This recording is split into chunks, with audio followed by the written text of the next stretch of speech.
কপালটা ফুলে যেত, চক্ষুটা লাল হয়ে যেত।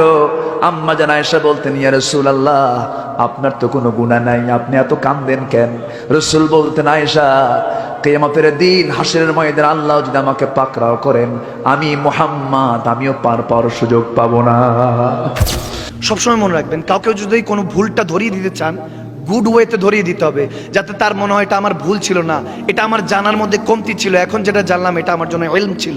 সুবহানাল্লাহ, এভাবে দিতে হয়। অনেক সময় অনেক ক্ষেত্রে এরকম বলে ফেলে অনেকে, আমার পেয়ার নবী হাসরের ময়দানে নাকি নিজের আমলনামা নিয়ে টেনশনে থাকবে। সুম্মা মাআযাল্লাহ আস্তাগফিরুল্লাহ। মা আয়েশা সিদ্দিকা থেকে বর্ণিত এরকম হাদিস অনেকে বলে ফেলে, নাউযুবিল্লাহ। আমি তাদের উদ্দেশ্যে বলবো যে হয়তো আপনার জানার মধ্যে একটু ঘাটতি আছে, আপনি জানার চেষ্টা করুন। জেনার ওয়ারযুকনা শাফাআতাহু ইয়াউমাল কিয়ামা, যেটা আমরা নামাজের মধ্যে, আযানের মধ্যে, ইভেন আমরা যত কোরআন সুন্নাহ থেকে পড়েছি, দলিল শুনেছি, সেই নবীর শাফাআতে গুনাহগার উম্মত জান্নাতে চলে যাবে। সুবহানাল্লাহ। মেরাজ রজনীতে নবীজি যখন গিয়েছেন, আমার আল্লাহ আওয়াদানা কাবা কাউসাইনে, নবীজিকে বলতেছেন আপনার অর্ধেক উম্মত জান্নাত, অর্ধেক উম্মত জাহান্নামী। নবীজি বলে, না আল্লাহ, এই অপশন ভালো লাগছে না, একটা বাড়িয়ে দেন না মালিক। মালিক বলেন, ঠিক আছে হাবিব যান, আরেকটা অপশন দিলাম, শাফাআত, সুপারিশ দিলাম, যত খুশি তত নিতে পারবে। এজন্য কোরআনে পাকেও ঘোষণা দিয়েছে, ওয়ালা সাওফা ইউতিকা রাব্বুকা ফাতারদা। সুবহানাল্লাহ।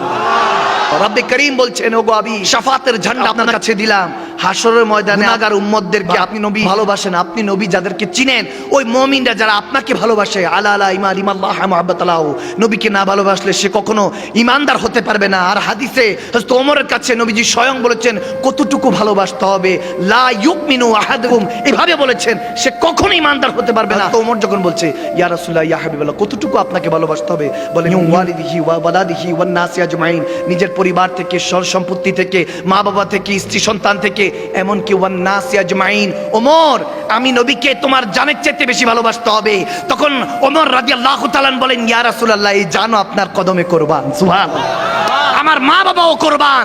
ওখান থেকে আকীদা আহলে সুন্নাত এসেছে, যে সাহাবায়ে রাসূলরা আমাদেরকে আকীদা শিখিয়েছেন, মা আনা আলাইহি ওয়া সাহাবী, এখান থেকে আহলে সুন্নাত ওয়াল জামাত এসেছে, যে নবীজিকে যারা ভালোবাসবে তারা বলবে নবীজির সুপারিশ ছাড়া কখনো জান্নাতে যেতে পারবো না।